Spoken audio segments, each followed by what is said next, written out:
ମଧ୍ୟାହ୍ନରେ ଧୂଳି ଦଣ୍ଡ ତତଲା ଧୂଳିରେ ଗଡ଼ାଇ ପିଣ୍ଡ କଷ୍ଟକୁ ସହିବ କାମନାକାରୀର ଦାଣ୍ଡ। ଧୂଳି ଦଣ୍ଡକୁ ସାରିଣ ନଦୀ ଅବା ପୋଖରୀକୁ ଯାଇନ ପାଣି ଦଣ୍ଡ ସାରି ବାଲୁକା ବୁଝିବ ଜାଣ।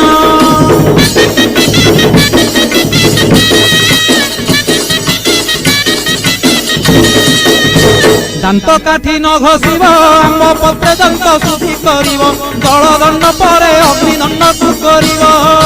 କହିଁ ପରେ ଜଳକିଆ କରିବ ନବାତ ଗୋରସଲିଆ କାକୁଡ଼ି ନଡ଼ିଆ ପୂଜା ଦ୍ରବ୍ୟ ହେବ ଯାହା।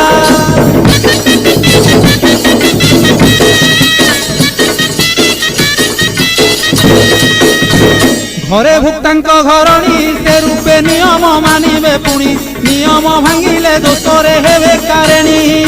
ଭୁକ୍ତା ବିଭାନ ହୋଇଥିଲେ ମାତା କି ଭାଉଜ ପାଳିବେ ଭଲେ ସଂକଳ୍ପେ କାଟିବ ପାଳିବା